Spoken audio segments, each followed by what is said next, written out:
Hello guys, good evening to all of you. आप सभी का एक बार फिर से मैं स्वागत करता हूं वाइटल नर्सिंग एकेडमी के इस ऑनलाइन प्लेटफॉर्म पे। आज हम राजस्थान सीएचओ और एनएचएम स्टाफ नर्स की जो हमारी सीरीज चल रही है, जो आने वाले एग्जाम्स हैं लाइक दैट, जैसे एमपी सीएचओ, राजस्थान सीएचओ और एनएचएम स्टाफ नर्स की जो एग्ज़ाम है नेक्स्ट फरवरी में और मार्च में, तो उसके बेस पे आज हमारा सीरीज का पार्ट ये जो है वो थर्ड है। और इस सीरीज में जो क्वेश्चंस हम पढ़ने वाले हैं वो प्रीवियस एग्जाम्स में क्वेश्चंस आए हुए हैं, उन्हीं के बेस पे ये क्वेश्चन रेडी हैं।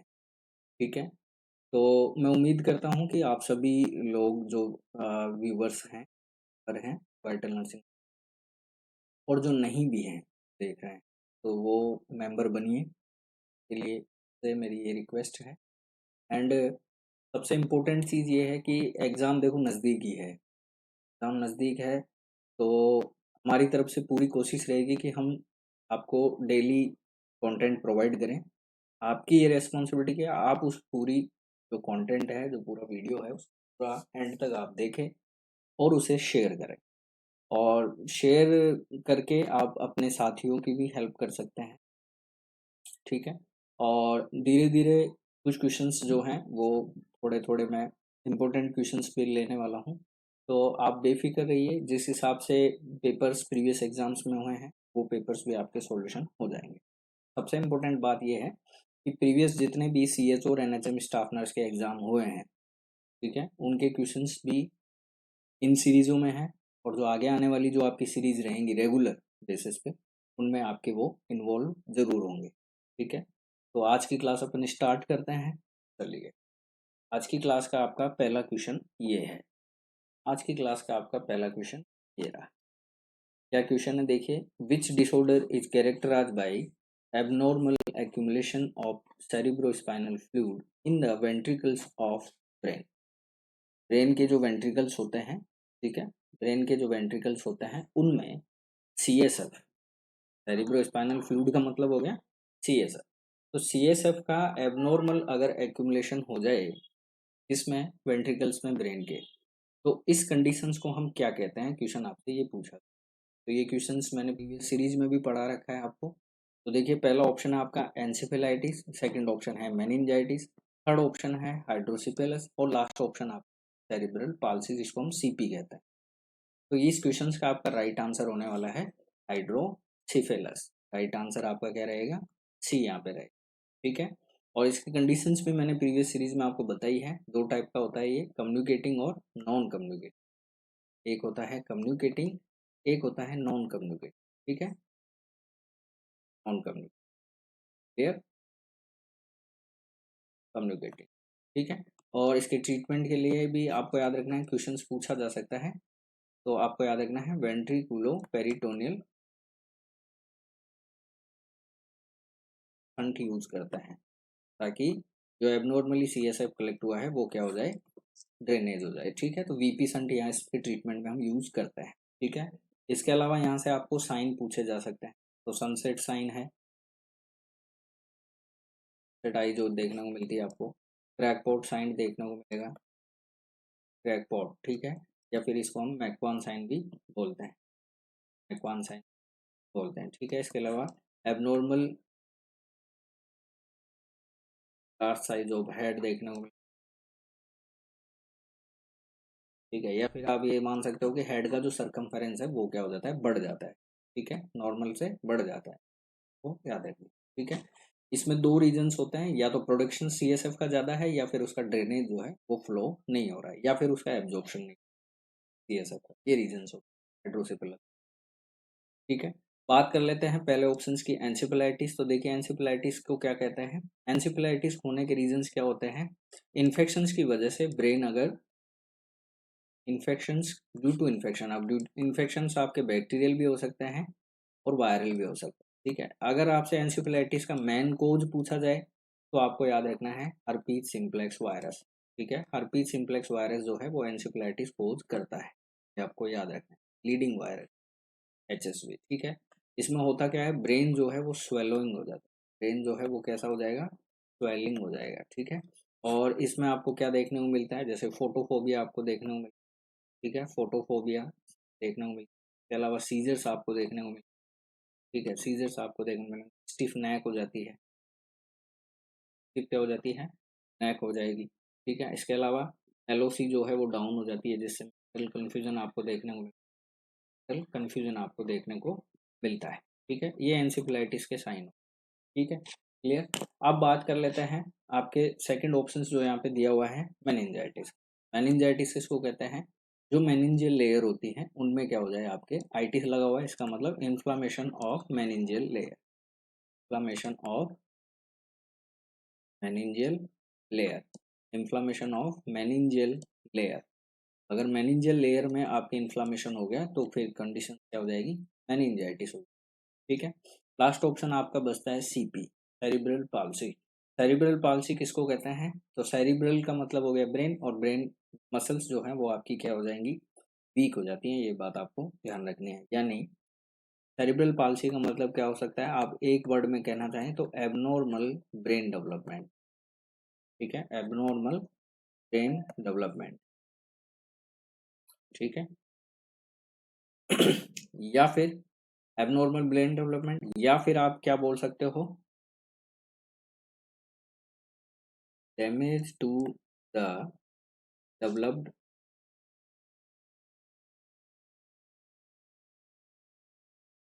ब्रेन, ठीक है, जो that's affect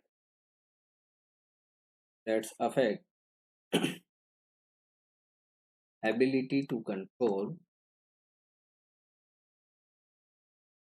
ability to control brain muscle, ठीक है। ब्रेन की जो मसल्स होती हैं उनके कंट्रोल को लॉस कर देता है, ठीक है, या फिर वो लॉस हो जाती हैं, जिसकी वजह से जो ब्रेन है वो डैमेज होने लग जाएगा, ठीक है, ब्रेन जो है वो डैमेज होने लग जाता है, ठीक है, ये बात आपको याद रखनी है, ठीक है। और सीपी होने के चांसेस ज़्यादातर क्या होता है, इंट्रायूटेराइन लाइफ में ही हो जाता है, वॉर्म, जब ये वॉर्म स्टेज में होता है तभी ही आपको ये देखने को मिल जाएगा। सीपी के जो केसेज हैं वो ज़्यादातर इंट्रायूटेराइन लाइफ में ही देखने को मिलता है, ठीक है। एबनॉर्मली या तो ब्रेन डेवलपमेंट हुआ हो, या फिर अगर डेवलप्ड ब्रेन है तो उसमें कोई डैमेज हो जाए, या फिर ब्रेन की जो मसल्स हैं वो काम करना बंद कर दे, फुल खो देती है, तो सीपी आपको देख मिल जाएगा, ठीक है। मेनिंजाइटिस में देखिए और क्वेश्चंस क्या बन सकते हैं, मेनिंजाइटिस के क्वेश्चंस आपसे दो क्वेश्चन और पूछे जा सकते हैं, तो इसमें आपको एक तो नक्सल रिजिडिटी देखने को मिल जाती है, ये क्वेश्चंस पॉपुलर है, बहुत बार पूछा गया है, नक्सल रिजिडिटी देखने को मिल जाती है, कर्निंग साइन देखने को मिल जाएगा आपको, कर्निंग साइन देखने को मिल जाएगा, ठीक है, कर्निंग साइन। इसके अलावा ब्रुजिन्स्काई साइन भी देखने को मिलता है, ठीक है, ब्रुजिन्स्काई साइन भी देखने को मिलता है, ठीक है। तो ये क्वेश्चंस इस तरह से हिट हो जाते हैं, तो इस तरह से आपका सारे ऑप्शंस यहाँ पे क्लियर हो गए हैं, ठीक है, ये आपको याद रखना। राइट, इस क्वेश्चन का राइट आंसर आपका क्या रहेगा, हाइड्रोसिपेलस रहेगा। नेक्स्ट क्वेश्चन देखिए क्या है, नेक्स्ट क्वेश्चन आपका है, what is the term for a pregnancy outside the uterus. देखिए बहुत अच्छा क्वेश्चन है, कौन सा टर्म आपको सेलेक्ट करना है जिसमें प्रेगनेंसी कहाँ है, आउटसाइड ऑफ यूट्रस, जबकि नॉर्मली प्रेगनेंसी कहाँ होती है, यूट्रस में। Often occurring in the fallopian tube, और प्रायतः ये किस में देखने को मिलेगी, फेलोपियन ट्यूब में। मैंने आपको बताया भी है, फेलोपियन ट्यूब में भी ये कौन से पार्ट में देखने को मिलती है, एम्पुला, ये आपको याद रखना है, जहाँ पे फर्टिलाइजेशन भी होता है। एम्पुला से क्वेश्चन क्या पूछा जा सकता है, फर्टिलाइजेशन का भी क्वेश्चन अगर आपसे पूछे तो भी आपका आंसर एम्पुला ही रहेगा। और एक्टोपिक प्रेगनेंसी में भी मोस्ट ऑफ चांस ये रहता है फेलोपियन ट्यूब में प्लांट हो जाती है, और फेलोपियन ट्यूब में भी एम्पुला पार्ट में, ठीक है। तो इस क्वेश्चन का राइट आंसर आपका क्या रहने वाला है, तो right answer outside of uterus अगर प्रेगनेंसी है तो एक्टोपिक प्रेगनेंसी आपकी कहलाएगी, तो राइट आंसर आपका क्या रहेगा, ए रहने वाला है, ये बात आपको याद रखना है। प्री-एक्लेम्सिया की बात करें तो इसमें मैंने आपको कल ही बताया था, प्री-एक्लेम्सिया में आपको क्या देखने को मिलता है, प्री-एक्लेम्सिया में आपको एक तो हाइपरटेंशन देखने को मिलती है, हाइपरटेंशन के साथ साथ में प्रोटीन यूरिया देखने को मिलेगा, ठीक है, प्रोटीन यूरिया देखने को मिलता है। इसके साथ साथ यहाँ पे प्रोटीन यूरिया की वजह से इसमें इडिमा देखने को मिलता है। अगर ये कंडीशन ट्रीट नहीं हुई तो ये आगे लीड जाती है, लीड करेगी किस में चली जाएगी, एक्लेम्सिया में चली जाएगी, और एक्लेम्सिया में आपको क्या देखने को मिलता है, कन्वर्जन, या फिर आप बोल सकते हो फिट्स देखने को मिलेंगे। क्या देखने को मिले, फिट्स देखने को मिले। दूसरी चीज, एक्लेम्सिया की डीओसी बहुत पॉपुलर क्वेश्चन है, बहुत बार पूछी जाती है, तो आपको याद रखना है MgSO4 मैग्नीशियम सल्फेट। और अगर इसका एंटीडोट अगर आपसे पूछे कि मैग्नीशियम सल्फेट का अगर टॉक्सिसिटी हो जाए तो आपके पास एंटीडोट में क्या है, तो आपको याद रखना कैल्शियम ग्लूकोनेट। ये क्वेश्चंस बहुत हिट हैं, काफ़ी एग्जाम्स में रिपीट होते हैं, ठीक है, ये बात आपको याद रखनी है, ठीक है। बात कर लेते हैं प्लेसेंटा प्रीविया की, ठीक है। प्लेसेंटा प्रीविया क्या होता है, ठीक है। तो प्लेसेंटा प्रीविया क्या होता है, प्लेसेंटा प्रीविया होता है, प्रीविया किसको कहते हैं, इसमें आपको याद रखना है प्लेसेंटा प्रीविया किसको कहते हैं, lower line of placenta, lower line of placenta,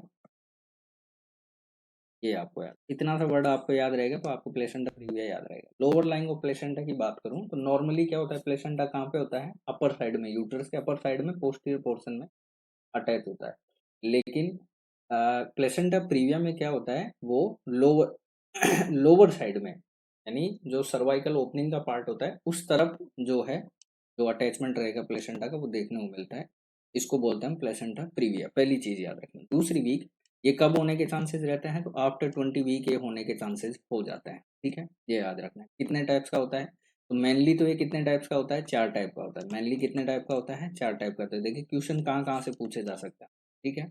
कौन कौन से होता है, एक तो होता है लो लाइन, ठीक है, एक होता है मार्जिनल, ठीक है, फिर एक होता है इनकम्प्लीट और एक होता है कंप्लीट, एक होता है कंप्लीट और एक होता है कंप्लीट। ऐसे 4 टाइप का जो आपका प्लेसेंटा प्रीविया देखने को मिलता है, ठीक है, समझ गए। एक तो लो लाइन, दूसरा मार्जिनल, तीसरा हो गया इनकम्प्लीट और चौथा हो गया आपका कंप्लीट, ठीक है, ये बात आपको ध्यान रखनी।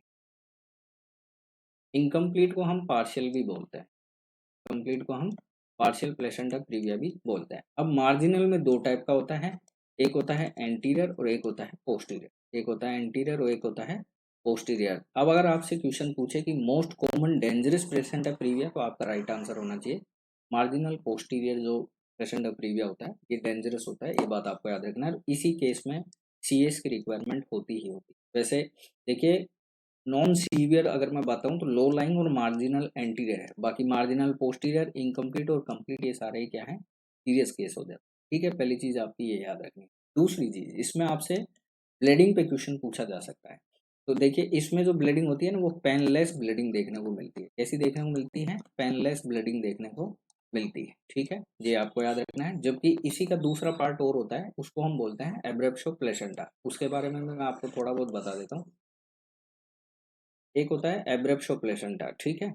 एब्रेप्शो प्लेसेंटा में क्या बनता है, एब्रेप्शो प्लेसेंटा किसको कहते हैं, एब्रेप्शो प्लेसेंटा देखिए ये होता है किसकी वजह से, सीवियर हाइपरटेंशन की वजह से, सीवियर हाइपरटेंशन की वजह से, ये इसका कोज है एब्रेप्शो प्लेसेंटा का, ठीक है। इसको हो तो कहते क्या है, तो इसमें आपको याद रखना है प्री मैच्योर सेपरेट हो जाए आपका placenta, premature separation of placenta,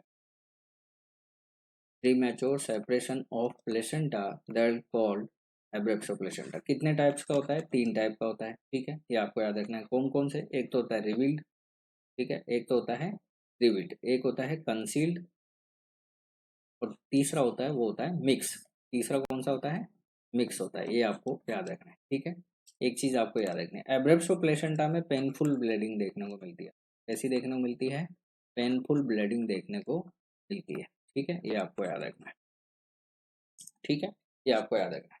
revealed क्या होता है, रिवील्ड में जो ब्लीडिंग होती है ना वो प्रेजेंट यानी दिखाई देती है, सीन ब्लीड, ठीक है, ये आपको याद रखना है। सीन ब्लीडिंग यानी रिवील्ड की ब्लीडिंग जो होती है वो आपको दिखाई देने वाली है। कंसील्ड जो है ये दिखाई नहीं देती है, हाइड ब्लीड दिखाई, ये दिखाई नहीं देती है, अंदर की तरफ होती है, हाइड ब्लीडिंग बहुत, ठीक है।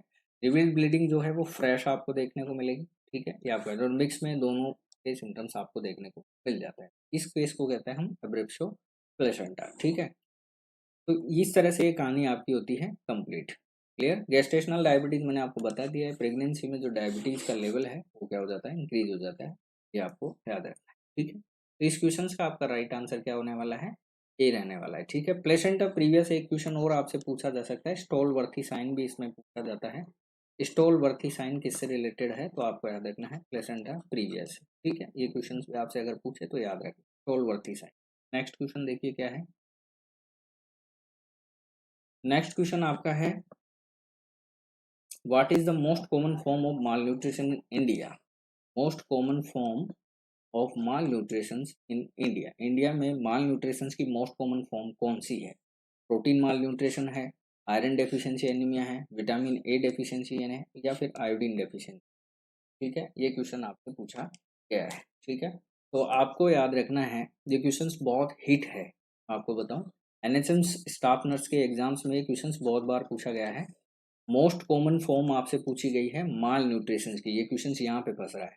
तो माल न्यूट्रिशन में इंडिया के लेवल पे मोस्ट कॉमन जो फॉर्म होती है, मोस्ट कॉमन जो कोज होता है माल न्यूट्रिशन का, वो कौन सा होता है? Iron deficiency anaemia. तो राइट आंसर आपका क्या रहने वाला है? बी रहेगा, याद रखना है। ना ही आपका प्रोटीन माल न्यूट्रिशन देखने को मिलता है, ना ए देखने को मिलता है, ना आयोडीन देखने को मिलता है। ठीक है, मोस्ट कॉमन पूछ रहा हूँ मैं। माल न्यूट्रिशन में रीजन्स होते हैं, लेकिन मोस्ट कॉमन में अगर मोस्ट कॉमन फॉर्म अगर आपको देखने को मिलेगी माल न्यूट्रिशन के केसेस में, तो सबसे ज़्यादा आपको केसेस किसके देखने को मिलते हैं? आयरन डेफिशिएंसी एनीमिया के देखने को मिलेंगे। ये बात आपको ध्यान रखनी है। तो इस क्वेश्चन का राइट आंसर आपका क्या रहने वाला? बी रहेगा। ठीक है, ये आपको याद रखना है। नेक्स्ट क्वेश्चन देखिए, विच कंडीशंस या फिर what conditions is characterised by incomplete closure of bony spine? ध्यान से पढ़िए क्या है, कौन सी कंडीशंस है जो कैरेक्टराइज हो रही है? Incomplete closure of bony spine leading to potential nerve damage. Questions थोड़ा सा घुमाया है। जो स्पाइन होती है वो पूरी तरीके से क्लोज हुई नहीं है, इनकम्प्लीट क्लोज हुई है, और लीडिंग क्या कर रही है वो, कि नर्व जो है, अब स्पाइन क्लोज पूरी तरीके से नहीं हुई है, तो जाहिर सी बात है नर्व जो है वो डैमेज होने के चांसेस उनके ज़्यादा है, यानी इन्फेक्शन होने के चांसेस हैं, डैमेज होने के चांसेस है। तो इस कंडीशंस को हम क्या कहते हैं? तो इस कंडीशंस को हम क्या कहते हैं? स्पाइनो बाइफिडा। ठीक है, स्पाइनो बाइफिडा। तो राइट आंसर इसका क्या रहने वाला है? सी रहने वाला है। ठीक है, क्लेफ्ट लिप मैंने आपको पढ़ा दिया है। क्लेफ्ट लिप का मतलब हो गया क्रैक अगर प्रेजेंट है अपर लिप्स में, मोस्टली अपर लिप्स में देखने को मिलता है, तो उसको बोलते हैं हम क्लेफ्ट लिप। ये कंजेनाइटल प्रॉब्लम है। क्लब फुट, ये भी कंजेनाइटल प्रॉब्लम है। इसमें आपको इक्विनस, टेलस, वेरस वगैरह ऐसे सब टाइप्स आपको फूड्स के देखने को मिलते हैं। हाइड्रोसिफिलस अभी मैंने आपको पढ़ा दिया है। एबनॉर्मल एक्यूमुलेशन हो जाए सीएसएफ का ब्रेन वेंट्रिकल, उसको बोलते हैं हाइड्रोसिफिलस। ठीक है, स्पाइनोबाइफिडा आपका इस क्वेश्चन का राइट आंसर रहेगा। ठीक है, और जैसे मैं आपको बता रहा था स्पाइनोबाइफिडा, तो ये किसकी प्रॉब्लम है? तो देखो मैं थोड़ा सा आपको बता देता हूँ।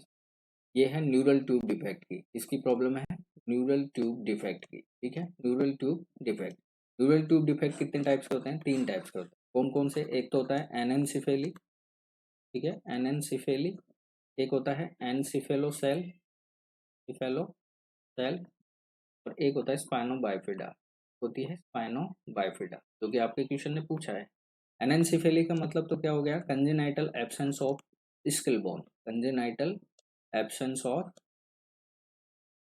Of skill bone. ठीक है, उसको तो बोलते हैं हम एनेनसिफेली, जो कि सबसे डेंजरस कंडीशन। ठीक है, बात करूं एनसिफेलोसेल की, इसमें आपको याद रखना है congenital protrusion of congenital protrusion of some parts of brain. ठीक है, congenital protrusion of some parts of brain between skull bone, between skull bone, इसको बोलते हैं हम एनेनसिफेलोसेल। स्पाइनोबाइफिडा जैसे मैंने आपको बताया कि इनकम्प्लीट क्लोजर होना है स्पाइन का।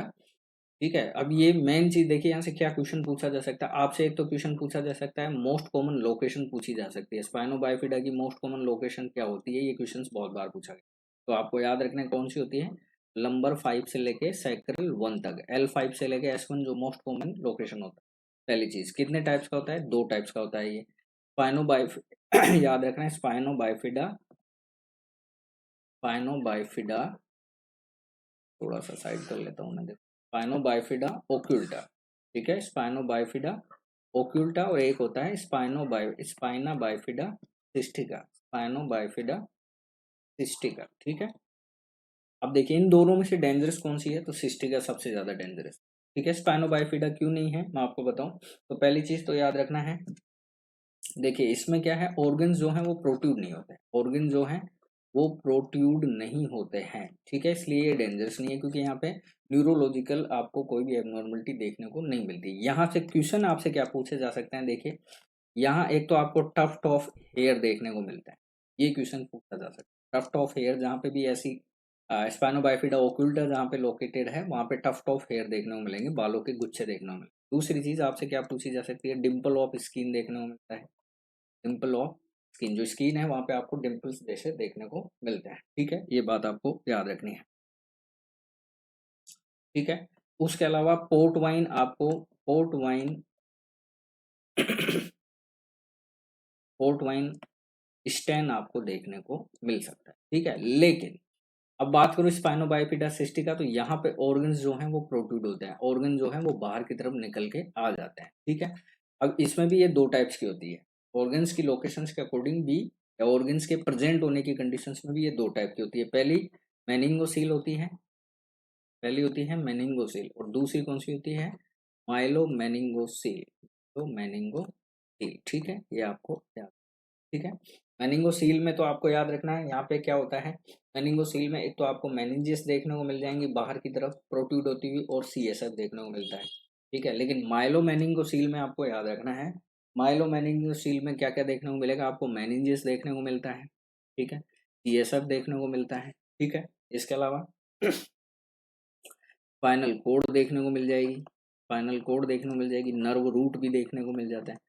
ठीक है, इसलिए सबसे ज्यादा खतरनाक कंडीशंस कौन सी है, माइलो मेनिंगोस। ठीक है, तो मेरे हिसाब से आपका ये क्वेश्चन हो गया पूरी तरीके से कवर।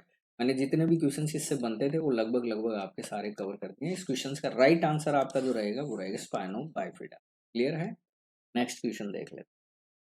नेक्स्ट क्वेश्चन देखिए क्या है, what is the primary purpose of Swan Ganz catheter. बहुत अच्छा क्वेश्चन है, प्राइमरी पर्पज आपसे पूछा गया है किसका, स्वान गेज कैथेटर का। बहुत अच्छा क्वेश्चन है, इंपॉर्टेंट क्वेश्चन।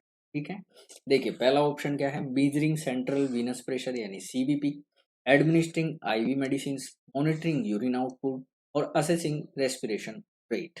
आपको मुझे ये बताना है कि स्वान गेज कैथेटर्स का प्राइमरी पर्पज क्या होता है। ठीक है, ये क्वेश्चन आपसे पूछा। देखो एक बार मैं फिर से आपको ये क्वेश्चन पढ़ा देता हूँ, ये वाला एक बार लाइन में दोबारा रिपीट कर देता हूँ आपको। न्यूरल ट्यूब डिफेक्ट कितने टाइप्स का होता है, तीन टाइप्स का होता है, एनेंसिफेली, एंसिफेलोसील और स्पाइनोबाइप। एनेंसिफेली में क्या होता है कि कंजेनाइटली जो स्किल बोन होती है वो प्रेजेंट ही नहीं होती है, इसलिए ये कंडीशंस बहुत ज़्यादा खराब है, क्योंकि ब्रेन जो है वो डायरेक्टली एनवायरनमेंट के एक्सपोजर में आ जाता है, इसलिए ये बहुत ज़्यादा डेंजरस है। एनसिफेलोसेल में क्या होता है कि कुछ पार्ट जो होते हैं ब्रेन के वो प्रोट्रूड होके बाहर की तरफ आ जाते हैं। ठीक है, ब्रेन स्कल बोन्स के बीच बीच में। ठीक है, तो ये भी आपको याद रखना है। नेक्स्ट स्पाइनोबाइफिडा के बारे में जैसे मैंने आपको बताया, तो ये स्पाइनोबाइफिडा, इसमें क्वेश्चन देखिए मोस्ट ऑफ क्वेश्चन जो सीएचओ और एनएचएम के एग्जाम में क्या पूछे जाते हैं, एक तो इनकी लोकेशन पूछ सकते हैं, तो मोस्ट कॉमन लोकेशन मैंने आपको बता दी, नंबर 5 से लेके सैक्रल 1 तक है, L5 से S1 होती है। ठीक है, कितने टाइप का होता है, दो टाइप का, ओक्यूल्टा और सिस्टिका। ओक्यूल्टा जो है उसमें ऑर्गन्स प्रोट्रूड होंगे नहीं, अब ऑर्गन प्रोट्रूड नहीं होंगे तो न्यूरोलॉजिकल कोई भी कॉम्प्लिकेशंस आपको देखने को नहीं मिलता है। लेकिन यहाँ से क्वेश्चन क्या पूछा जाता है आपसे, यहाँ से क्वेश्चन साइन पे पूछ लिए जाते हैं, सिम्टम्स पे पूछ लिए जाते हैं कि आपको लोकेशन पे क्या दिखने वाला है। तो देखिए टफ्ट ऑफ हेयर देखने को मिलेगी, बालों के गुच्छे, स्किन जो है वो डिम्पल, और पॉट वाइन स्टेन आपको देखने को मिल जाता है ओक्यूल्टा में। सिस्टिका में क्या है, ऑर्गन प्रोट्रूड होते हैं, तो इसके बेस पे ही इसको दो टाइप से बांटा गया है, मेनिंगोसील और माइलो मेनिंगोसील। ठीक है, मेनिंगोसील में मेनिंजेस और सीएसएफ प्रेजेंट होता है, जबकि माइलो मेनिंगोसील में मेनिंजेस, सीएसएफ, स्पाइनल कॉर्ड और नर्व रूट प्रेजेंट होती है। ठीक है, इस तरह से आपको ये याद रखना है। नेक्स्ट क्वेश्चन जो हमारा था, ठीक है, नेक्स्ट क्वेश्चन जो हमारा था ये क्या था, स्वान गेज कैथेटर जो है वो क्या काम आता है। ठीक है, तो प्राइमरी पर्पज देखिए स्वान गेज कैथेटर की मैं आपको बताऊं तो ये क्या करता है, सीवीपी को मेजर करने के काम में आता है। ठीक है, इसके अलावा ये क्या क्या मेजर कर सकता है मैं आपको बताऊं, तो ये इसको आप बोल सकते हो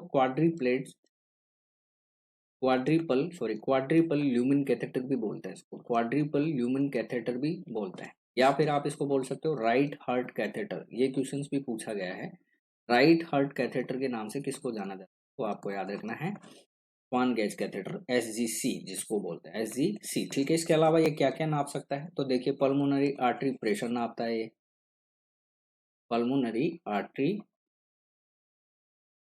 प्रेशर। ठीक है, पल्मोनरी आर्टरी प्रेशर भी ये क्या करता है, मेजर करता है। ठीक है, ये आपको याद रखना है। दूसरी चीज आपको याद रखना है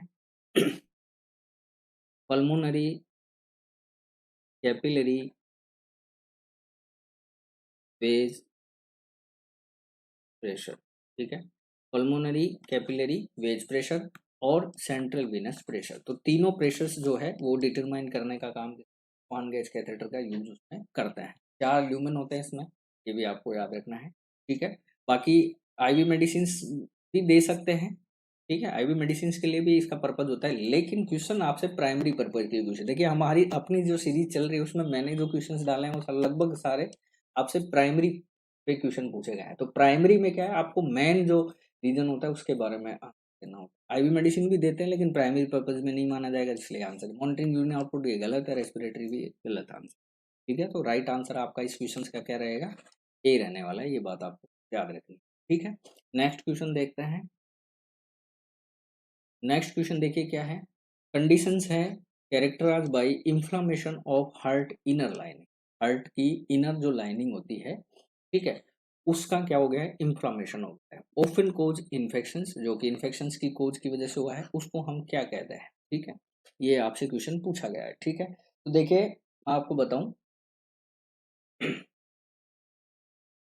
मैं आपको बताऊं तो हार्ट की सबसे पहले आपको लेयरिंग पता होनी चाहिए, हार्ट की लेयरिंग के हिसाब से ये क्वेश्चन आपका क्लियर हो जाएगा, ठीक है। तो हार्ट की लेयर के बारे में आपको अगर पता है तो आपका क्वेश्चन क्या हो जाएगा, क्लियर हो जाएगा। तो देखिए सबसे पहले बात कर लेते हैं अपन, ठीक है। तो देखिए लेयर के बारे में बताऊं तो पहली लेयर कौन सी होती है, एपिकार्डियम, पहली कौन सी होती है, एपिकार्डियम, ठीक है, जिसको हम क्या बोलते हैं, सीरस पेरिकार्डियम भी बोलते हैं, सीरस पेरिकार्डियम भी, ठीक है। ये विसरल लेयर है, ये आपको याद रखना, ठीक है, ठीक होती है, आउटर लेयर है इसलिए ठीक है, आउटर लेयर होती है, ठीक है। मिडिल लेयर की बात करें, मायोकार्डियम है,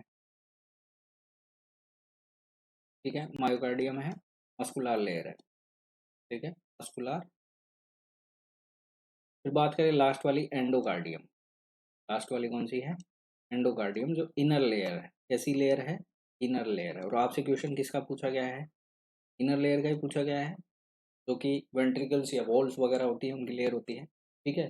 तो एंडोकार्डियम में क्या हो रहा है, इन्फ्लामेशन हो रहा है, तो क्या कहेंगे हम उसको, एंडोकार्डाइटिस, ड्यू टू ये बैक्टीरियल वायरल इन्फेक्शन हो सकती है, ठीक है। तो राइट आंसर आपका सी रहेगा। अगर आउटर लेयर आपकी इन्फेक्टेड हो रही है, इन्फ्लामेड हो रही है, तो उसको पेरिकार्डाइटिस कहते हैं। मायोकार्डियल इंफ्राक्शन किसको कहते हैं, तो यहाँ पे याद रखना है, due to lack of blood supply, lack of blood supply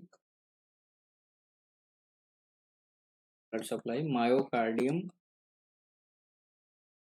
and tissue are infract, are infarct, ठीक है, ये आपको याद रखना है। तो होता है मायोकार्डियल इंफ्राक्शन, इसको हम क्या बोलते हैं, हार्ट अटैक भी बोलते हैं, क्या बोलते हैं, हार्ट अटैक। इसमें क्या है, ब्लड क्लोट्स वगैरह फिर बन जाते हैं, इससे मायोकार्डियम को सप्लाई नहीं मिलती है, जिसकी वजह से मायोकार्डियम के जो टिश्यू और सेल्स वगैरह हैं वो डिजनरेट हो जाएंगी, और फिर उस कंडीशन को हम बोलते हैं मायोकार्डियल इंफ्राक्शन, ठीक है। यहाँ से एक इम्पोर्टेंट क्वेश्चन मेरे याद आ रहा है, वो मैं बता देता हूँ आपको, आपसे क्वेश्चन पूछा जा सकता है इमरजेंसी में, मायोकार्डियम इंफ्राक्शन में कार्डियक मार्कर आपसे बहुत बार क्वेश्चन पूछा गया है ऐसे एग्जाम्स में, तो आपको याद रखना है ट्रोपोनिन आई, ट्रोपोनिन आई ही एक ऐसा कार्डियक मार्कर है जो इजीली क्या होता है, अप होता है, राइज अप होता है, जिससे हम डायग्नोज करते हैं। एंजाइना पेक्टोरिस का मतलब हो गया सीवियर चेस्ट पेन, ठीक है, ये आपको याद रखना है, severe chest pain due to ये स्ट्रेस, ड्यू टू स्ट्रेस या फिर एक्सरसाइज के दौरान आपको देखने को मिलेगा। और इसमें भी रीजन क्या होता है, ब्लड सप्लाई लैक होने से देखने को मिलता है। जैसे ही रेस्ट आप करेंगे ये पेन जो है वो गायब हो जाए, इसका मतलब है कि कंडीशंस किसकी है, एंजाइना की है, ये बात आपको याद रखनी है। रेस्ट के दौरान क्या हो जाता है, गायब हो जाता है पेन, तो वो कंडीशंस क्या कहलाती है, एंजाइना कहलाती है, ठीक है, ये आपको याद रखना है, ठीक है। माइकार्डियल इंफ्राक्शन में भी सीवियर चेस्ट पेन हो, ठीक है, ये आपको याद रखना। नेक्स्ट क्वेश्चन देखते हैं, which organ store bile and release into small intestine in aid in digestion, तो देखिए पहले ही मैंने बता दिया, गॉल ब्लैडर, ठीक है। प्रोडक्शन में कौन काम हेल्प करेगा, तो लीवर हेल्प करता है, गॉल ब्लैडर सॉरी बाइल के प्रोडक्शन में लीवर हेल्प करता है, और स्टोर और इसको रिलीज करता है स्मॉल इंटेस्टाइन में ताकि डाइजेशन हो सके, और फैट का इमल्सिफिकेशन के लिए बाइल रेस्पॉन्सिबल होता है, इसलिए राइट आंसर आपका क्या रहेगा, बी रहने वाला। नेक्स्ट क्वेश्चन देखिए, प्राइमरी फंक्शन पूछा गया है लूप ऑफ हेनले का इन नेफ्रॉन, ठीक है, क्वेश्चन कहाँ से है, रीनल से है, कहाँ से क्वेश्चन आया है, रीनल से क्वेश्चन है, ठीक है। तो नेफ्रॉन से क्वेश्चन पूछा गया है लूप ऑफ हेनले का। लूप ऑफ हेनले किसका पार्ट होता है? नेफ्रॉन का पार्ट होता है। तो आपको याद रखना है जो क्वेश्चन आपसे पूछा है प्राइमरी फंक्शन पूछा गया है लूप ऑफ हेनले का, तो आपको याद रखना है इसका प्राइमरी फंक्शन क्या होता है? रीएब्जॉर्प्शन ऑफ वाटर होता है। याद रखना है, क्या आंसर रहेगा आपका? बी रहेगा। फिल्ट्रेशन ऑफ ब्लड और प्रोडक्शन ऑफ यूरिन ये किसका काम है? ग्लोमेरुलस का पार्ट। ठीक है, ग्लोमेरुलस। ठीक है, जो नेफ्रॉन का पार्ट होता है। ठीक है, तो इस तरह से आपको याद रखना है नेफ्रॉन जो स्ट्रक्चर्स होती है किडनी की, जो कि स्ट्रक्चरल और फंक्शनल यूनिट है, उसका पार्ट है लूप ऑफ हेनले, और जिसमें आपका रिअब्जॉर्प्शन ऑफ वाटर का काम कौन करता है? लूप ऑफ हेनले करता है। और प्रीवियस में मैंने बताया था प्रॉक्सिमल कन्वर्टेड ट्यूब्यूल्स जो होती है ये सोडियम का रिअब्जॉर्प्शन करती है और वाटर का बैलेंस करती है। ठीक है, तो सोडियम का रिअब्जॉर्प्शन करती है और वाटर बैलेंस का काम कौन करता है? Proximal converted tubules. ठीक है, जो यूरिनल ट्यूब्यूल्स के पार्ट हो। नेक्स्ट क्वेश्चन देखिए क्या है। नेक्स्ट क्वेश्चन आपसे पूछा गया है which neurological disorders characterised by sudden or severe headache and is often referred to as the worst headache of one's life. यानी आपसे क्वेश्चन पूछा गया है वो कौन सा डिसऑर्डर है जिसमें सडन और सीवियर हेडेक आपको देखने को मिलता है या कैरेक्टर उसका है, जिसमें वर्स्ट हेडेक पूछा गया है आपसे। क्वेश्चन ध्यान से पढ़ना है। क्वेश्चन आपसे पूछा गया है सीवियर हेडेक पे, तो सीवियर हेडेक आपको किस में देखने को मिलती है? तो पहला ऑप्शन है माइग्रेन, सेकंड ऑप्शन है क्लस्टर हेडेक, थर्ड ऑप्शन है सबअरेक्नोइड हेमरेज, और लास्ट ऑप्शन है आपका टेंशन हेडेक। ठीक है, तो कौन सा न्यूरोलॉजिकल डिसऑर्डर है जिसमें आपको सीवियर हेडेक जैसे सिम्टम्स आपको दिखाई देंगे? ठीक है, सीवियर हेडेक। ठीक है, तो देखिए सबसे पहले बात कर लेते हैं अपन माइग्रेन की। धीरे धीरे मैं सारे ऑप्शंस आपके क्लियर करता हूँ जिससे आपका आंसर यहाँ पे क्लियर हो जाएगा। ठीक है, देखिए जैसे माइग्रेन के बारे में आपको बता रहा था, माइग्रेन क्या है? माइग्रेन में आपको याद रखना है severe one side of brain pain. ठीक है,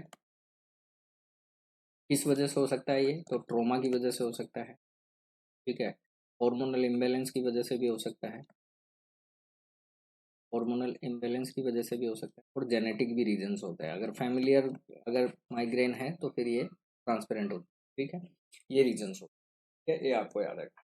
ठीक है, सेकेंड चीज देखिए क्लस्टर हेडेक। क्लस्टर हेडेक देखिए, क्लस्टर का मतलब क्या होता है? गुच्छा। तो क्लस्टर हेडेक आपको किसमें देखने को मिलती है? तो क्लस्टर हेडेक याद रखना है आपको। क्लस्टर हेडेक क्या है? रुक रुक के एक तो देखने को मिलेगी आपको। ठीक है, यानी कुछ कुछ टाइम में आपको हेडेक हो रहा है। ठीक है, और ये वन साइड या बोथ साइड ब्रेन के पार्ट्स में होती है। लेकिन सबसे इंपॉर्टेंट क्वेश्चन क्लस्टर हेडेक पे आता है कि ये किस में प्रेजेंट होती है, सीन किस में होगी। तो आपको याद रखना है हाइपोथैलेमस से रिलेटेड अगर कोई इशू है, अगर हाइपोथैलेमस इन्फ्लामेशन है, हाइपोथैलेमस का इन्फेक्शन हो गया है, या हाइपोथैलेमस से इंजरी हो गई है, तो उसमें बंदे को क्लस्टर हेडेक देखने को मिलती है। लास्ट ऑप्शन है टेंशन हेडेक। इस पे जो क्वेश्चन बनता है वो क्या बनता है? Most common type of headache. Most common type of headache, most common type of headache किसको बोला गया है? टेंशन हेडेक को बोला जाएगा। ये आपको याद रखना है। ये किसकी वजह से हो सकती है? ड्यू टू स्ट्रेस हो जाती है, एक्सरसाइज की वजह से हो जाती है, या फिर ड्रग के इफेक्ट की वजह से हो जाती है। फुल वगैरह लिए नॉर्मल जो हेडेक हमें देखने को मिलती है वो कौन सी है? टेंशन हेडेक देखने को मिलती है, रिलीव हो जाती है। अब बात कर लेते हैं, आपके क्वेश्चन ने पूछा है कि वो कौन सा न्यूरोलॉजिकल डिसऑर्डर है जिसमें सीवियर आपको सडन हेडेक देखने को मिलता है और जो कि व्रस्ट हेडेक के नाम से इंडिकेट किया गया है। देखिए व्रस्ट हेडेक। ठीक है, तो उसका आंसर आपका क्या रहेगा? सब अरेक्नोइड हेमरेज। अब मैं आपको बताता हूँ, सब अरेक्नोइड हेमरेज समझने से पहले पहले आपको समझना पड़ेगा सब अरेक्नोइड हेमरेज का मतलब हो गया ब्लीडिंग हो जाना। ठीक है, ब्लीडिंग हो जाना कहाँ? ब्रेन और जो सब अरेक्नोइड स्पेस है उसके बीच में। ठीक है, उसको बोलते हैं सब अरेक्नोइड स्पेस। इससे इंपॉर्टेंट क्वेश्चंस आपके लिए क्या है? आपको एक बार स्ट्रक्चर समझ लेनी है मेनिंजेस की। तो देखिए सबसे पहले क्या होती है? स्किल बोन होती है। ऊपर ही ऊपर कौन है? स्किल बोन है। स्किल बोन के बाद में अब ये जो लेयर मैं आपको बता रहा हूँ ये है ड्यूरामेटर। ठीक है, जो कि आउटर लेयर होती है। ये क्या है? मेनिंजेस है। क्या है? मेनिंजेस। मेनिंजेस जो ब्रेन की लेयर होती है। ठीक है, ड्यूरामेटर। इन दोनों के बीच में कौन सा स्पेस होता है? एपिड्यूरल होता है। इन दोनों के बीच में कौन सा स्पेस होता है? एपिड्यूरल स्पेस होता है। पहला स्किल बोन होगी, फिर एपिड्यूरल स्पेस, फिर ड्यूरामेटर। फिर कौन सा स्पेस आएगा? फिर आता है सब ड्यूरल। फिर कौन सा स्पेस आएगा? सब ड्यूरल स्पेस आता है। ठीक है, सब ड्यूरल स्पेस किसके बीच में आता है? ड्यूरामेटर और अरेक्नोइड के बीच में। ड्यूरामेटर और अरेक्नोइड के बीच में आता है। अरेक्नोइड दूसरी लेयर होगी। फिर अरेक्नोइड और लास्ट की जो लेयर है आपकी पायामेटर। लास्ट की लेयर जो है पायामीटर, ठीक है। इन दोनों के बीच में कौन सा स्पेस आता है, तो इन दोनों के बीच में कौन सा स्पेस आएगा आपका, सब अरेक्नोइड स्पेस, ठीक है। इन दोनों के बीच में कौन सा आएगा, सब अरेक्नोइड स्पेस, ठीक है। तो सब अरेक्नोइड स्पेस, और ये क्या आ गया आपका, ये आ गया ब्रेन, ठीक है। तो ब्रेन और सब अरेक्नोइड स्पेस, इन दोनों, के बीच में अगर ब्लीडिंग हो रही है, इनके बीच में क्या हो रही है, ब्लीडिंग हो रही है, उसको बोलते हैं हम सब अरेक्नोइड हेमरेज। और इसमें आपको थ्रोम्बिंग सीवियर हेडेक देखने को मिलता है, थ्रोम्बिंग सीवियर हेडेक देखने को आपको मिलेगा, ये बात आपको याद रखनी, ठीक है। सीवियर, और ये भी ब्लीडिंग भी जो है वो बहुत ही ज़्यादा खतरनाक होती है, ठीक है। तो इसका प्रॉम्प्ट ट्रीटमेंट होना चाहिए, मेडिकल इमरजेंसी कंडीशंस हो, अदरवाइज कैंडिडेट डेथ हो सकती है, ठीक है। ये आपको, और इसीलिए मैंने आपको ये स्ट्रक्चर समझाई ताकि आप इसको अच्छे से समझ पाएं और आपके क्लियर हो जाए। मैं उम्मीद करता हूँ कि क्वेश्चन आपका क्लियर हो गया है। इस क्वेश्चन का राइट आंसर आपका क्या रहेगा, सब अरेक्नोइड स्पेस, सब अरेक्नोइड जो हेमरेज होता है उसमें आपको सीवियर थ्रोम्बिक हेडेक देखने को मिलता है, ठीक है। ये बात आपको याद रखनी। नेक्स्ट क्वेश्चन देखिए क्या है। नेक्स्ट क्वेश्चन आपसे क्वेश्चन पूछा गया है, what term is the surgical removal of one और बोथ ओवेरी, ठीक है। ये प्रीवियस हमारी जो सीरीज थी उसमें भी ये क्वेश्चन आया हुआ था, लेकिन हट के आया था। आज क्वेश्चन आपसे पूछा गया है सर्जिकल रिमूवल ऑफ वन और बोथ ओवेरी। तो इस क्वेश्चन का राइट आंसर आपका क्या रहेगा, साल्पिंगेटोमी, यानी सी आपका राइट आंसर है। सॉरी, साल्पिंगेटोमी नहीं रहेगा, ओफेरेक्टोमी रहेगा। क्या आंसर रहेगा, ओफेरेक्टोमी, सेकंड ऑप्शन जो है वो आपका राइट आंसर। ओफेरेक्टोमी का मतलब हो गया एक या दोनों ओवरीज को सर्जिकली हम अगर रिमूव करते हैं तो वो कंडीशंस कहलाती है आपकी ओफेरेक्टोमी। और एक्टोमी लगा हुआ है, इसका मतलब एक्टोमी अगर वर्ड आपके लगा हुआ है किसी भी टर्म में तो आप समझ जाना है कि इसको रिमूव किया जा रहा है सर्जिकली। हिस्टेरेक्टोमी का मतलब क्या हो गया, रिमूवल ऑफ यूट्रस। स्टेक्टोमी का मतलब क्या हो गया, रिमूवल ऑफ यूट्रस, ठीक है, रिमूवल ऑफ यूट्रस। साल्पिंगेटोमी का मतलब removal of fallopian tube, removal of fallopian tube, removal of fallopian tube, ठीक है। और मायोमेक्टोमी का मतलब क्या हो गया, removal of uterine fibroid, removal of fibroid. Uterine fibroids को अगर हम सर्जिकली रिमूव कर रहे हैं तो बोलते हैं मायोमेक्टोमी, ठीक है। ये आपको नेक्स्ट क्वेश्चन देखते हैं क्या है। नेक्स्ट क्वेश्चन आपसे क्वेश्चन पूछा गया है, which age group has shown a significant increase, कौन सा एज ग्रुप है जो शो करता है significant increase in population recent Indian demographic trends. Latest है, आपसे क्वेश्चन पूछा गया है कि रिसेंट जो इंडियन डेमोग्राफिक ट्रेंड्स हैं उसमें कौन सा एज ग्रुप है जो सिग्निफिकेंटली इंक्रीज हो रहा है पॉपुलेशन में। तो आपको याद रखना है कौन सा है वो, तो एल्डरली है, याद। राइट ऑप्शन आपका क्या रहेगा, डी रहेगा, ठीक है। एल्डरली यानी 60 अबव के कैंडिडेट्स जो हैं वो हम रिसेंटली जो डेमोग्राफिक ट्रेंड्स है इंडिया का उसमें अभी उनकी संख्या जो है वो बढ़ रही है, ठीक है। ये आपको याद रखना है। एनएचएम और सीएचओ के हिसाब से ये क्वेश्चन जो है वो इम्पोर्टेंट रहेगा। नेक्स्ट क्वेश्चन क्या है आपका, देखिए, what is the term for a condition in newborn, कौन सा टर्म है न्यूबॉर्न की कंडीशन में जो कैरेक्टराइज कर रहा है blue discolouration of the skin and mucous membrane, ठीक है। ये क्वेश्चन आपसे पूछा गया है, ब्लूइश यहाँ पे डिस्कलरेशन हो रहा है किसका, स्किन का और म्यूकस मेम्ब्रेन का। तो आप सभी को पता है ये कंडीशन क्या कहलाती है, साइनोसिस कहलाएगी। तो राइट आंसर आपका ए रहने वाला, ठीक है। कंप्लीटली अगर ब्लूइश है तो राइट आंसर आपका साइनोसिस है, और अगर पार्शियली ब्लूइश है तो उसको हम बोलते हैं एक्रोसाइनोसिस। क्या बोलते हैं उसको, एक्रोसाइनोसिस बोलते हैं। ये बात को याद रखनी, ठीक है। ये बात आपको याद रखनी, ठीक है। और साइनोसिस किसका साइन है, क्रोनिक हाइपोक्सिया का साइन, ये भी आपको याद रखना है, क्वेश्चन पूछा गया है। क्रोनिक हाइपोक्सिया का साइन कौन है, साइनोसिस है। और क्या है, clubbing of fingers, clubbing of fingers, ये भी आपको याद रखना, क्लबिंग ऑफ, ठीक है। इस तरह के क्वेश्चंस आपको याद है। जॉन्डिस का मतलब जो बिलिरुबिन लेवल है वो क्या हो जाता है, बढ़ जाता है, ये बात आपको याद रखनी, ठीक है। इस तरह के क्वेश्चंस अगर आप सोल्व करते हुए चलेंगे तो आपके क्वेश्चन वो क्लियर हो जाएंगे। बात करें इरीथीमा, इरीथीमा क्या होता है, इरीथीमा, इरीथीमा किसको बोलते हैं, रेडिश स्किन को, रेडिश स्किन डिस्कलरेशन अगर हो जाए उसको बोलते हैं, ठीक है। आपको याद है। और पैलर किसको बोलते हैं, नॉर्मल कलर जो स्किन होता है, normal colour of skin change, ठीक है। उसको बोलते हैं पैलर। नॉर्मल स्किन का जो कलर होता है उसको थोड़ा बहुत अगर वो लाइट हो जाए तो हम बोलते हैं पैलर कंडीशन। क्लियर? इस तरह से आपको इस क्वेश्चन का जो आंसर है वो आपका रहेगा साइनोसिस। और ये किस वजह से होता है? साइनोसिस आपको देखने को मिलता है अगर O2 जो है वो क्या हो जाए, lack of O2 in of tissue. ठीक है, ये आपको याद है। टिश्यूज के अंदर अगर ऑक्सीजन जो है वो कम हो जाती है या उसकी जो कंसंट्रेशन अगर वो कम हो जाएगी तो उसको हम क्या बोलते हैं तब हाइपोक्सिया बोलते हैं। और हाइपोक्सिया जब कंडीशन ट्रीट नहीं हो रही है और वो बढ़ता जा रहा है बढ़ता जा रहा है और कंडीशन क्रोनिक में चली जाए तो फिर आपको साइनोसिस देखने को मिलता है। और उसके ही साइन ऐसे होते हैं कि ब्लूइश डिस्कलरेशन आपको देखने को मिलती है स्किन और म्यूकस में। ठीक है, ये आपको याद रखना है। नेक्स्ट क्वेश्चन क्या है देखिए, कौन से टाइप का catheter, which type of catheter is commonly use for draining CSF। ठीक है, कौन से टाइप का कैथेटर क्वेश्चन पूछा गया है आपसे देखिए। ठीक है, तो कौन सा कैथेटर है जो ड्रेन करने के लिए CSF के लिए रेस्पॉन्सिबल है? तो फोलिस कैथेटर, ये यूरिन के लिए, इसे गलत आंसर हो गया। सुप्राप्यूबिक, ये भी यूरिन के लिए, ये भी गलत आंसर। मेल एक्सटर्नल कैथेटर, ये भी गलत आंसर है। लास्ट आपका आंसर क्या रहेगा यहाँ पे? वेंट्रिकुलोस्टोमी कैथेटर, याद रखना है। वेंट्रिकुलोस्टोमी कैथेटर जो है ये आपका राइट आंसर होगा। ये ऐसा कैथेटर है जो CSF को ड्रेन करता है। ठीक है, सेकंड चीज आपको याद रखना है अगर आपसे क्वेश्चन पूछे कि ICP मॉनिटरिंग के लिए गोल्डन स्टैंडर्ड में किसको यूज किया जाता है? ICP इंट्राक्रेनियल जो प्रेशर होता है इसकी मॉनिटरिंग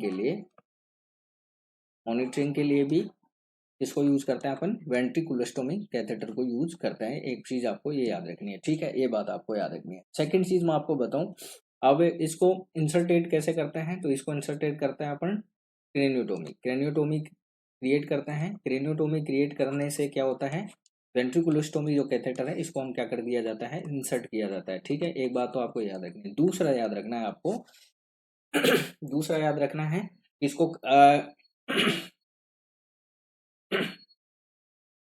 और वेंट्रिकुलोस्टोमी कैथेटर को कनेक्ट किससे किया जाता है? तो फ्लूइड फिल्ड सिस्टम से किया जाता है। तो ऐसा सिस्टम जहाँ पे फ्लूइड क्या हो, फिल्ड हो जाए, फ्लूइड फिल्ड सिस्टम से इसको कनेक्ट किया जाता है। ठीक है, और जो एक्सटर्नली किससे कनेक्ट होता है? ट्रांसड्यूसर से कनेक्ट, किससे कनेक्ट होता है? एक्सटर्नली ट्रांसड्यूसर से कनेक्ट होता है। ठीक है, कहने का मतलब ये हो गया है कि जैसे आपको पता है कि सेरिब्रोस्पाइनल फ्लूइड जैसे हाइड्रोसिफिलिस की कंडीशन हो गई तो उसमें हम क्या है, संट यूज करते हैं। वो तो संट यूज करते हैं BP संट। कौन सा यूज करते हैं? वेंट्रिकुलो पेरिटोनियल संट यूज करते हैं। ठीक है, लेकिन क्वेश्चन यहाँ पे कैथेटर का क्वेश्चन था तो कैथेटर में आपको याद रखना है कि CSF ड्रेन करने के लिए हम वेंट्रिकुलोस्टोमी कैथेटर यूज करते हैं, जो कि ICP मॉनिटरिंग में भी यूज होता है। और क्रेनियोटोमी क्या है, क्रिएट की जाती है जिससे उसको इंसर्ट किया जाएगा और ड्रेन करते हुए वो जो आउटसाइड है वो फ्लूइड फिल्ड सिस्टम में वहां पे कनेक्ट हो जाता है जहाँ पे एक्सटर्नली उसमें ट्रांसड्यूसर लगा होता है, जिसकी वजह से आप ICP मॉनिटरिंग भी कर सकते हो। ठीक है, ये आपको याद रखना है। ठीक है, ये आपको याद रखना है। ठीक है, नेक्स्ट क्वेश्चन देखिए क्या है। नेक्स्ट क्वेश्चन है, what is the primary purpose of advance cardiovascular life support. बहुत अच्छा क्वेश्चन है, इमरजेंसी का क्वेश्चन है और NHM स्टाफ नर्स में ये क्वेश्चन पूछा गया है। ACLS जो है एडवांस कार्डियोवास्कुलर लाइफ सपोर्ट, इसका प्राइमरी पर्पज क्या है, ये क्वेश्चन आपसे पूछा गया है। Prevent nosocomial infections, okay.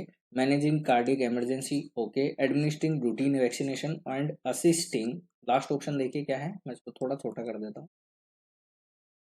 Last option आपका पूछा गया है असिस्टिंग विथ फिजिकल थेरेपी। ठीक है, असिस्टिंग विथ फिजिकल थेरेपी। तो क्या क्वेश्चन रहेगा बताइए। ACLS आपको पता है, ठीक है, तो आपको याद रखना है ACLS यानी एडवांस कार्डियोवास्कुलर लाइफ सपोर्ट। देखिए नाम में लिखा हुआ है तो कंफ्यूज होना ही नहीं है। तो आपको याद रखना है मैनेजिंग कार्डियक इमरजेंसी में प्राइमरी पर्पज होता है ACLS का। ठीक है, इसमें जैसे कौन कौन से कंडीशंस है, जैसे कार्डियक अरेस्ट, जैसे कार्डियक अरेस्ट यानी कार्डियक से रिलेटेड जितनी भी इमरजेंसी कंडीशंस होती है उनमें आपको ये चीज देखने को मिल जाएगी। ठीक है, कार्डियक अरेस्ट या फिर लाइफ थ्रेटनिंग कंडीशंस हो जो रिलेट रहती हैं किससे, कार्डियक से, लाइफ थ्रेटनिंग कंडीशंस। ठीक है, ये आपको याद, लाइफ थ्रेटनिंग कंडीशंस में भी आपको ACLS जो है वो आपका रेस्पॉन्सिबल होता है या फिर उसका पर्पज होता है। प्राइमरी पर्पज क्या होता है जो लाइफ थ्रेटनिंग कंडीशंस है रिलेटेड टू हार्ट या कार्डियक इश्यूज से, तो उसमें एडवांस जो कार्डियोवास्कुलर लाइफ सपोर्ट है वो उसका यूज होता है। तो यहाँ पे राइट आंसर आपका क्या रहेगा, मैनेजिंग कार्डियक इमरजेंसी, नाम में लिखा हुआ है इसलिए कोई कंफ्यूजन यहाँ पे रहेगा नहीं। आप नेक्स्ट क्वेश्चन देखिए क्या है। During basic life support BLS, what is the recommended compression to ventilation ratio for adults. बहुत अच्छा क्वेश्चन है, बहुत अच्छा क्वेश्चन। देखिए क्या है, बेसिक यानी क्वेश्चन आपसे पूछा गया है ये कार्डियो पल्मोनरी रिसस्टिटेशन से। मैं आपको बताऊं, कार्डियो पल्मोनरी रिसस्टिटेशन, ठीक है, कार्डियो पल्मोनरी रिसस्टिटेशन यानी CPR पे आपसे क्वेश्चन पूछा गया है, ठीक है। देखिए बहुत इंपॉर्टेंट क्वेश्चन हैं, हर एग्जाम्स में इससे क्वेश्चन पूछे जाते हैं, तो मैं आपको थोड़ा सा इसके बारे में बता देता हूँ। वैसे भी मैंने मेरी प्रीवियस वीडियो जब आप देखेंगे जो सीरीज के हिसाब से जो लाइव क्लासेस मैंने ली है, उनमें CPR के बारे में मैंने बहुत अच्छे से पढ़ा रखा है, लेकिन फिर भी मैं अब आपका एक क्वेश्चन आ गया है तो मैं आपका ये पूरा क्लियर कर देता हूँ। तो देखिए इसमें नेक्स्ट क्वेश्चन देखिए क्या है, what is the priority nursing intervention when administrating, ठीक है, प्रायोरिटी नर्सिंग इंटरवेंशन पूछा गया है कब, जब एडमिनिस्टर कर रहे हैं आप blood transfusion to a patient, ठीक है। तो ब्लड ट्रांसफ्यूजन करते समय आपका प्रायोरिटी नर्सिंग इंटरवेंशन क्या रहेगा करने से समय, ठीक है। तो मॉनिटर वाइटल साइन है, confirming blood compatibility, assessing for sign of allergic reaction और डॉक्यूमेंटिंग द ट्रांसफ्यूजन, ठीक है। तो देखिए क्वेश्चंस बहुत अच्छा क्वेश्चन है, काफी पॉपुलर क्वेश्चन भी है, और ऐसे क्वेश्चंस पे बहुत सारे क्वेश्चंस बनते हैं। ये क्वेश्चन है BT का, ब्लड ट्रांसफ्यूजन का। अब ये क्वेश्चन क्या पूछा है, जब आप ब्लड ट्रांसफ्यूज कर रहे हैं किसी पेशेंट को तो आपका PNI क्या रहेगा, ठीक है। तो देखिए सबसे पहले मैं आपको बता दूं कि ब्लड ट्रांसफ्यूजन जब भी हम करते हैं तो हमारा प्रायोरिटी नर्सिंग इंटरवेंशन यही होता है कि हम ब्लड की कंपेटिबिलिटी को पहले क्या करें, कंफर्म करें, ठीक है। ब्लड की कंपेटिबिलिटी को हम कंफर्म कर लें, पहली चीज कि भाई टेम्परेचर बराबर है कि नहीं है, एक्सपायरी क्या है, ब्लड ग्रुप सेम है कि नहीं है, ये सब चीजें हमें पहले क्या है जनरली चेक कर लेनी चाहिए, ठीक है। ये आपको याद रखना है। सबसे इंपॉर्टेंट क्वेश्चन यहाँ पे क्या पूछा जा सकता है, कितनी रजिस्टर्ड नर्स होती हैं जो ब्लड यूनिट को असेस करती है, रजिस्टर्ड जो नर्स होती हैं वो कितनी संख्या में होती हैं। तो आपको याद रखना है ब्लड ट्रांसफ्यूजन करने के टाइम में 2 रजिस्टर्ड नर्स होती हैं जो ब्लड के यूनिट्स को क्या करती हैं, असेस करती हैं, ठीक है। एक चीज आपको ये याद रखनी, सेकेंड चीज आपको याद रखनी है कि जो ब्लड की यूनिट होती है यानी वन ब्लड यूनिट जो है, ठीक है, होल ब्लड यूनिट या फिर आरबीसी, ठीक है, ये दोनों ही कितने टाइम 4 आवर्स में क्या होनी चाहिए, ट्रांसफर जो होनी चाहिए, ये भी आपको याद रखना है, ठीक है।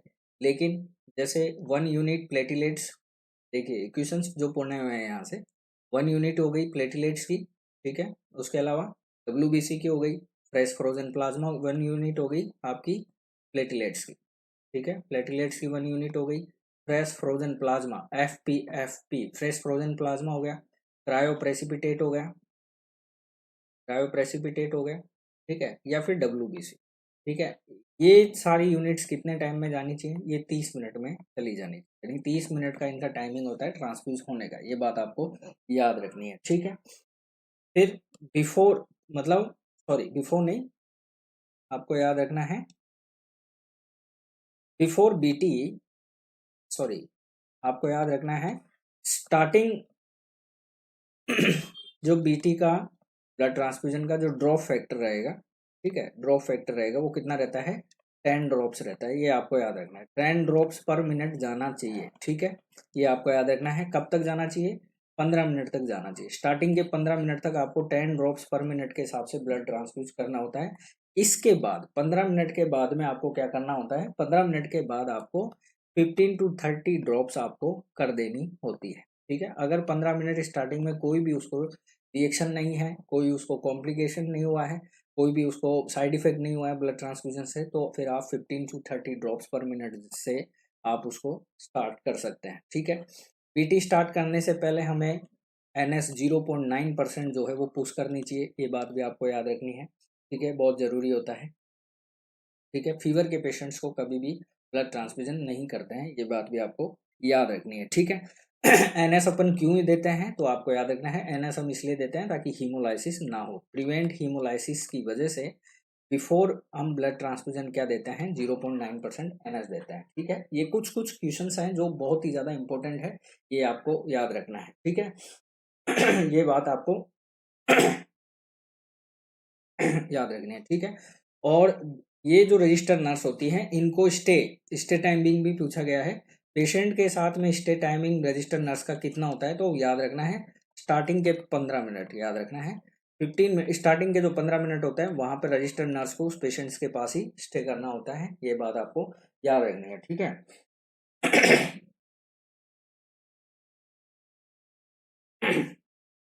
फिर बिफोर बीटी आपको वाइटल साइन लेने होते हैं। बिफोर बीटी भी आपको वाइटल साइन लेना होता है। फिर कब लेने होता है, 15 मिनट पे लेना होता है, ठीक है, 15 मिनट पे लेना होता है, याद रखना है, ठीक है। और ठीक है, पहला आपने वाइटल साइन लिया बिफोर बीटी, दूसरा वाइटल साइन आप लेंगे 15 मिनट पर, फिर लेंगे आप एवरी हावरली आपको वाइटल साइन क्या करना है, चेक करना है। ये देखिए प्रीवियस एनएचएम या सीएचओ या जितने भी स्टाफ नर्स के एग्जाम्स हुए हैं तो बीटी से रिलेटेड ये क्वेश्चंस बहुत बार बने हुए हैं। अगर कोई भी ब्लड ट्रांसफ्यूजन रिएक्शन होती है तो सबसे पहला आपका काम क्या होता है, स्टॉप ट्रांसफ्यूजन। ये पीएनआई आपसे बहुत बार पूछी जाएगी, याद रखना है, सबसे पहले हमें स्टॉप कर देना है, याद रखना है, ठीक है। तो इस तरह के क्वेश्चंस आपको याद रखने हैं। ठीक है, ये भी आपको याद रखना है। तो यहाँ पे आपका राइट आंसर इस क्वेश्चन का क्या रहने वाला है, बी रहेगा। जब भी आप ब्लड ट्रांसफ्यूजन करें किसी पेशेंट्स को तो सबसे पहले हमें ब्लड की कंपेटिबिलिटी को जांच लेना चाहिए, परख लेना चाहिए, ये बात आपको याद रखनी है। नेक्स्ट क्वेश्चन देखिए, when caring for a critical ill patient, देखिए जब आप केयर कर रहे हैं क्रिटिकल इल पेशेंट की, तो what is the nursing priority in managing pain. Pain पे क्वेश्चन आया हुआ है, ठीक है, पेन पे क्वेश्चन आया हुआ है, ठीक है। तो जब आप क्रिटिकल इल पेशेंट्स का क्या कर रहे हैं,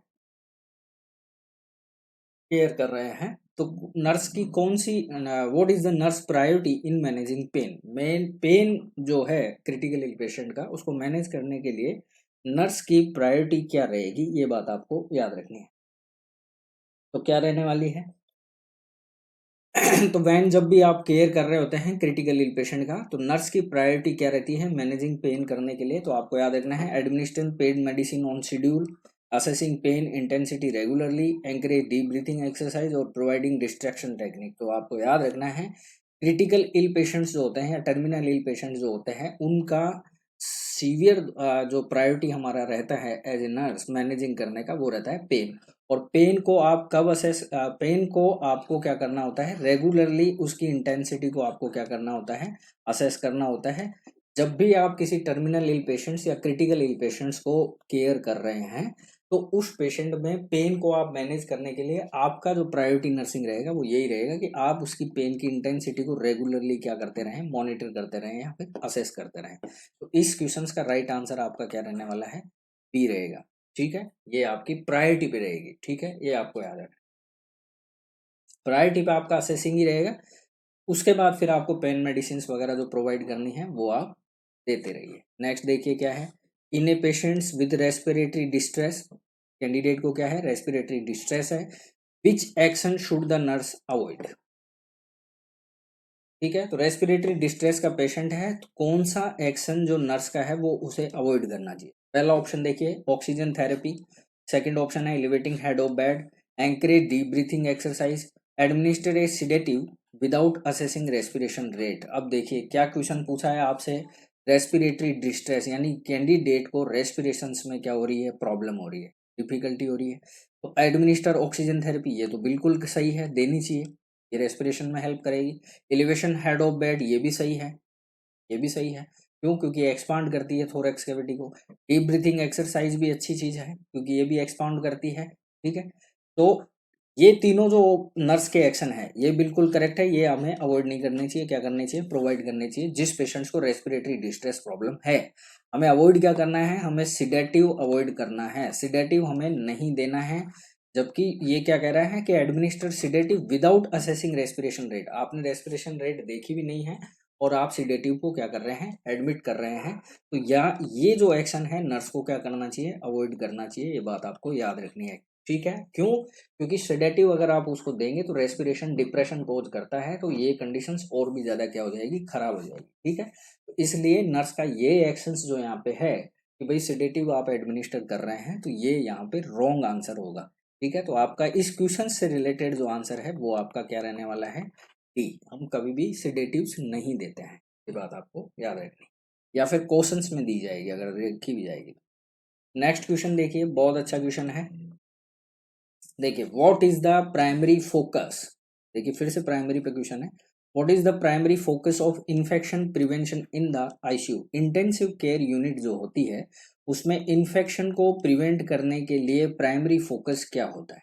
ठीक है, hand hygiene, environmental cleaning, isolation precaution और एंटीबायोटिक एडमिनिस्ट्रेशन। अब देखिए क्वेश्चन क्या है, आईसीयू में इन्फेक्शन को आपको क्या करना है, प्रिवेंट करना है। आईसीयू में आपको क्या क्या करना है, इन्फेक्शन को प्रिवेंट करना है। तो मैंने आपको पहले ही बताया है, इन्फेक्शंस को प्रिवेंट करने के लिए आपके लिए सबसे इम्पोर्टेंट चीज़ है कि आप इन्फेक्शन को स्प्रेड होने से बचाएं। तो ऑप्शन आपके पास हैंड हाइजीन यहाँ पे दिया हुआ है, तो आपको याद रखना है हैंड हाइजीन ही सबसे बेस्ट और प्रायर मेथड होती है किसी भी इन्फेक्शंस को क्या करने के लिए, रोकने के लिए। क्योंकि हैंड हाइजीन रहेगी तो क्लीन हैंड रहेंगे, स्टेराइल हैंड रहेंगे, ठीक है, क्लीन हैंड रहेंगे, जिसकी वजह से क्या है, इन्फेक्शन जो है वो प्रिवेंशन रहता है। ये बात आपको याद रखनी है, ठीक है। तो एनवायरमेंटल क्लीनिंग और आइसोलेशन प्रिकॉशन और एंटीबायोटिक एडमिनिस्ट्रेशन जो है वो प्राइमरी फोकस पे नहीं रहेंगे। आपका प्राइमरी फोकस किस पे रहेगा, हैंड हाइजीन पे रहने वाला है। ये बात आपको ध्यान रखनी है, ठीक है। ठीक है, अब देखिए हैंड हाइजीन से रिलेटेड मैं कुछ क्वेश्चन आपको बता देता हूँ। जैसे ग्लोबल हैंड वॉश डे कब मनाया जाता है, ग्लोबल हैंड वॉश डे कब मनाया जाता है, ठीक है, पूरी दुनिया में। तो आपको याद रखना है 15 अक्टूबर को, ठीक है। एक चीज तो आपको याद रखनी, दूसरी चीज क्या याद रखनी है, एक क्वेश्चन आपसे ये पूछा जा सकता है, एल्कोहल बेस्ड हैंड रब, एल्कोहल बेस्ड हैंड रब जो होते हैं इनकी टाइमिंग कितनी होती है हैंड हाइजीन क्लीन करने के लिए। तो आपको याद रखना है इनकी जो टाइमिंग रहती है, ठीक है, वो कितनी रहती है, तो 20 से 30 सेकंड, जिसको अपन सैनिटाइजर बोलते हैं, ठीक है। 20 से 30 सेकंड जो है वो WHO के अकॉर्डिंग हैंड रब का टाइमिंग रहता है, जिससे क्या हो जाता है, जो सॉइल कंडीशंस है हैंड की वो क्या हो जाएगी, क्लीन हो जाएगी, ठीक है। एक चीज आपको याद रखनी है। फिर हैंड वॉशिंग में आपसे इंपॉर्टेंट क्या क्वेश्चन बन जाता है, मोस्ट इंपॉर्टेंट एस्पेक्ट आपसे पूछ सकते हैं, मोस्ट इंपॉर्टेंट एस्पेक्ट आपसे पूछ सकते हैं, या फिर आपसे कंपोनेंट पूछ सकते हैं। हैंड वॉशिंग का या हैंड हाइजीन का मोस्ट इंपोर्टेंट एस्पेक्ट या कंपोनेंट कौन रहता है, तो आपको याद रखना है फ्रिक्शन, रगड़ जिसको अपन बोलते हैं हिंदी, ठीक है। फ्रिक्शन जो है वो इंपॉर्टेंट है। देखिए ये क्वेश्चंस जो है वो बनते आए हुए हैं, ठीक है। फिर सबसे इंपॉर्टेंट चीज क्या वो पूछी जा सकती है आपसे, दो टाइप की हैंड वॉशिंग होती है, एक होती है मेडिकल हैंड वॉशिंग, ठीक है, एक होती है मेडिकल हैंड वॉशिंग, ठीक है, एक होती है सर्जिकल हैंड वॉशिंग, एक होती है सर्जिकल हैंड वॉशिंग, ठीक है, सर्जिकल हैंड वॉशिंग, क्लियर।